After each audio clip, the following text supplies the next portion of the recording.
Tony Gennaro, Rocky Graziano, 3 outstanding fights among them. But the last fight was the most important because Rocky Graziano would be promised an opportunity to face the great Sugar Ray Robinson for the middleweight championship belt in 1952. So all Rocky had to do was get past Tony Gennaro. This is Scrapbook Boxing. And let's talk about this fight right here on the Museum of the Forgotten Fisticuffs series. Tony Gennaro was born October 27, 1927 in Springdale, Pennsylvania. Now he was raised in Youngstown, Ohio. He died February 21st, 1985. He stood 5 foot 7.5 inches. He was a welterweight and an outstanding orthodox boxer. He's a cutie pie. He had 80 wins, 15 losses, 26 knockouts. He had 2 draws and he was stopped 3 times himself. Now Tony Gennaro was a young man who grew up in Youngstown, Ohio, where he met lightweight contender Lenny Boom Boom Mancini. Boom Boom Mancini was the father of former lightweight champion Ray Boom Boom Mancini. Lenny Boom Boom Mancini was promised a lightweight crack at the NBA lightweight champion Sammy Engot. You see, Lenny Boom Boom Mancini was ranked number 1 right before the war in 42. So he would never get that opportunity. But his son Ray Mancini would take over and he would hand his dad the prize he's always wanted, a championship belt. But Tony Gennaro was introduced to Frankie Jacobs and trainer Ray Arcel.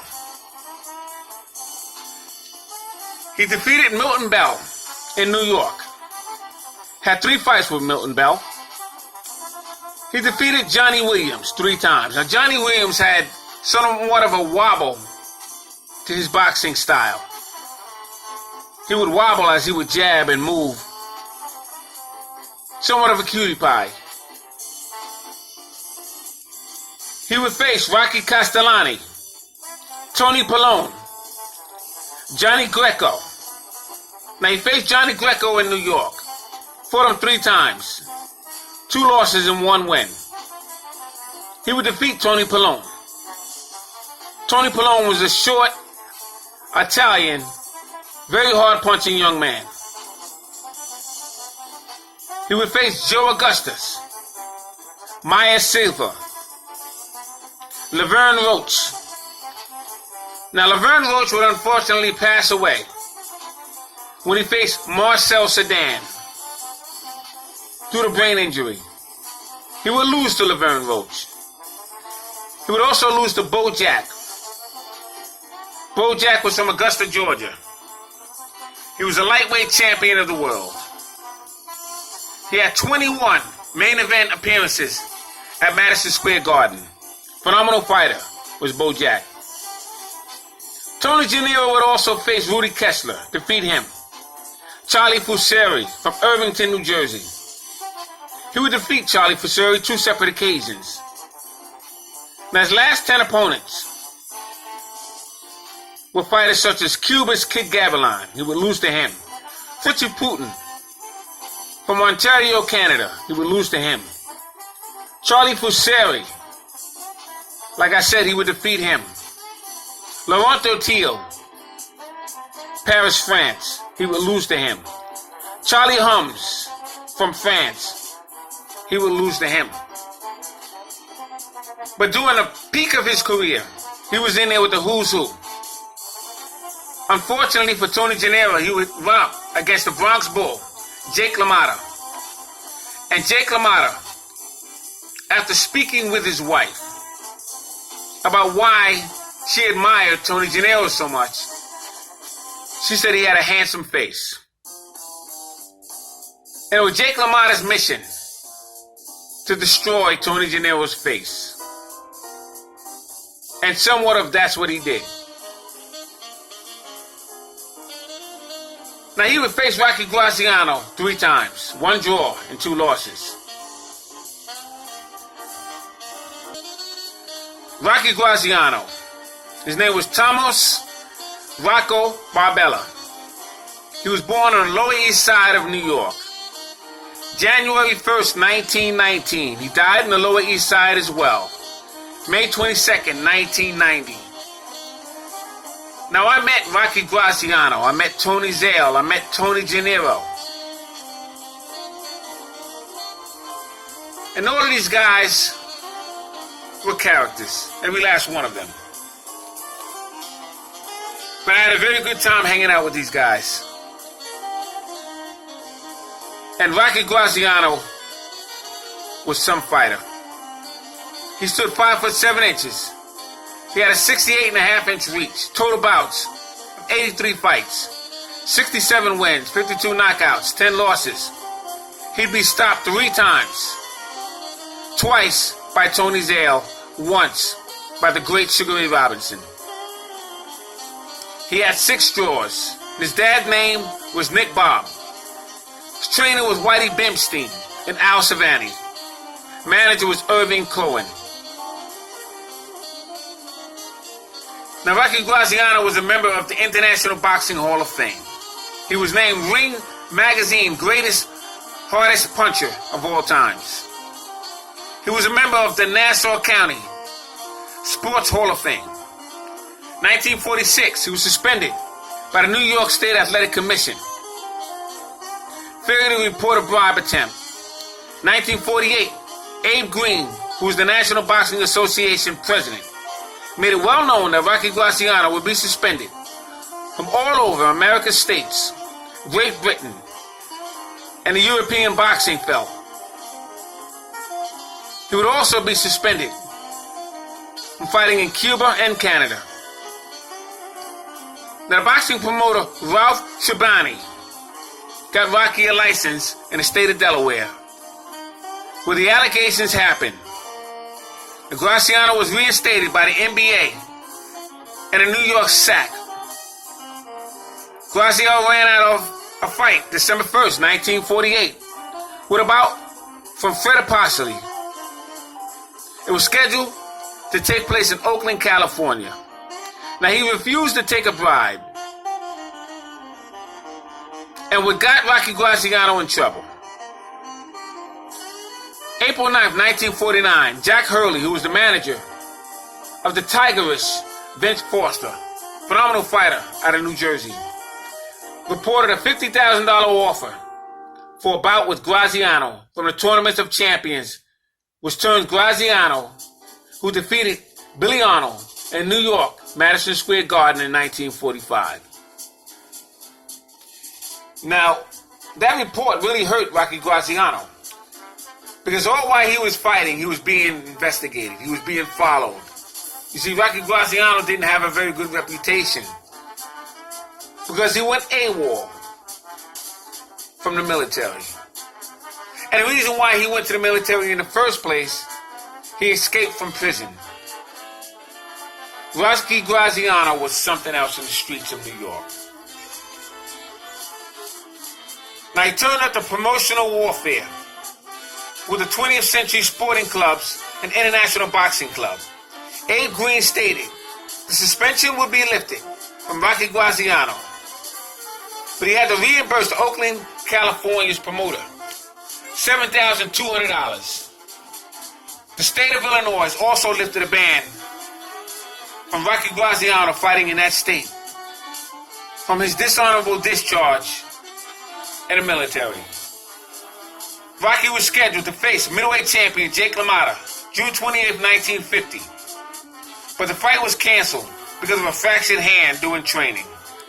Robinson faced Graziano in Chicago, Illinois for the middleweight championship strap, April 16, 1952. Robinson was dropped 3 times. He was actually dropped in the 3rd round 1 time, and he would get himself together. And he would set Rocky Graziano for a beautiful straight right hand against the ropes. And when Graziano leaned over, Robinson took a half step back against the ropes and dropped a beautiful straight right hand that knocked Graziano's head so far back that it disrupted his disc.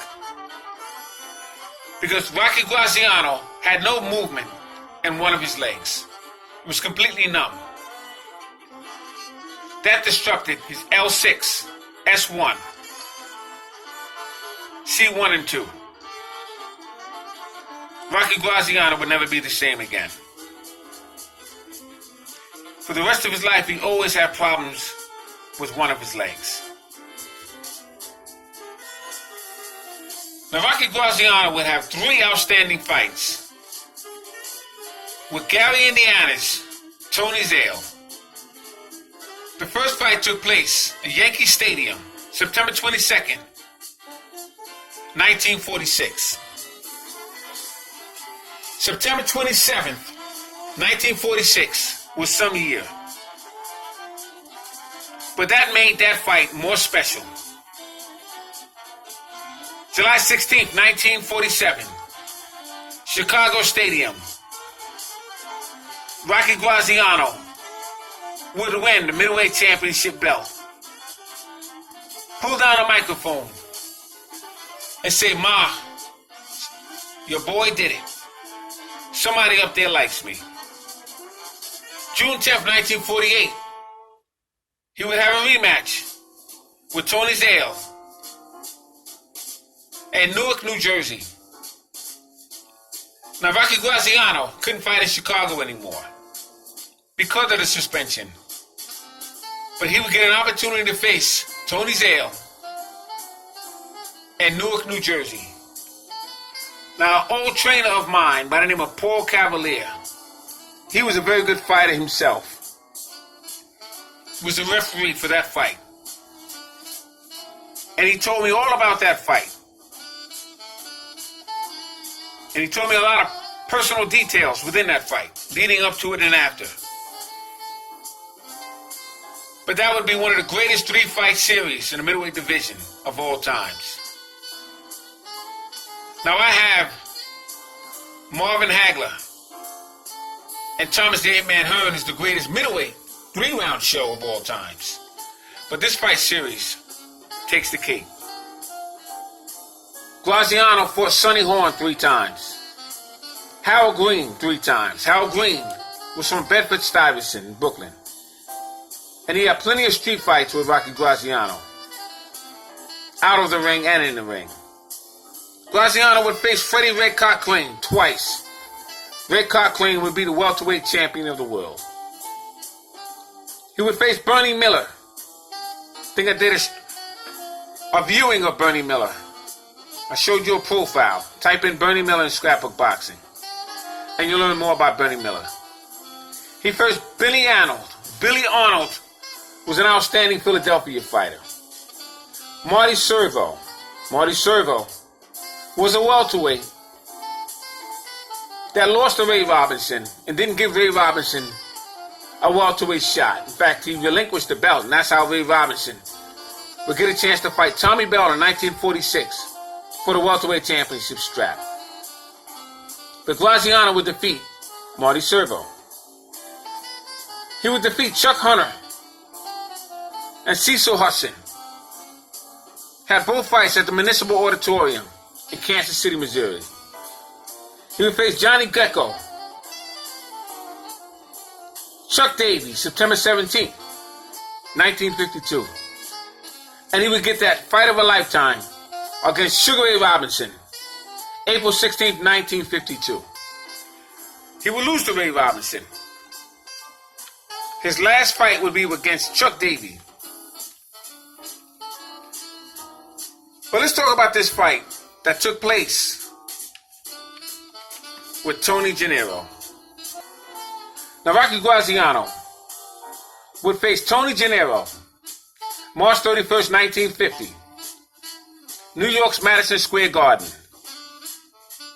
He came in with a fighting career record of 52-8-5. And it would be a 10-round draw. Referee would be George Walsh. He had 5 rounds even. Judge Artie Ardella. Graziano 6, Tony Gennaro 3. Judge Young Odo. Young Odo was a very good fighter. But he had Graziano 4 and Gennaro 5. You see, Rocky Graziano was 31. Gennaro was 22. Graziano stood 5'7", Gennaro 5'7.5". Graziano had a 68.5-inch reach. He had a fighting career record of 52, 8-5 with 39 knockouts. Gennaro 76, 8-1 with 26 knockouts. Now their second fight was Friday, October 27th, 1950, New York's Madison Square Garden. Graziano had a fighting career record of 57, 8-6. And Tony Gennaro would lose in 10 rounds, unanimous decision. The referee was Ruby Goldstein. He had it Rocky Graziano 7 and Gennaro 6. Judge Joe Analo, 10 rounds for Graziano, 8 rounds for Tony Gennaro. And Judge Arthur Schwartz, 6 rounds Graziano and 4 rounds Gennaro. We may get cut off here because I'm towards the end of my battery span, but I'm going to give you the last stat. September 19th, 1951, Olympic Auditorium, Detroit. Now the thing with this fight here, Tony Gennaro would lose in 10 rounds, but he would lose in a technical knockout. And this fight is what got Graziano the opportunity to face the great Sugar Ray Robinson in 1952. Referee was Lou Hudler. He had a Graziano 3, Gennaro 5. Judge Jack Asprey, Graziano 3, Gennaro 5. So Gennaro was winning up until the last round. And if Graziano didn't knock him out in the last round, he would have never had an opportunity to face Sugar Ray Robinson. So I just wanted to give you an opportunity to examine the fight between Rocky Graziano and Tony Gennaro. Scrapbook Boxing Museum of the Forgotten Fisticuffs series, stating all great fights and all great fighters will never be forgotten on my channel. Salute to these outstanding fighters, Tony Gennaro and Rocky Graziano. And you heard this fight right here on the Museum of the Forgotten Fisticuffs series. What a fight, what a night. Salute to my subscribers.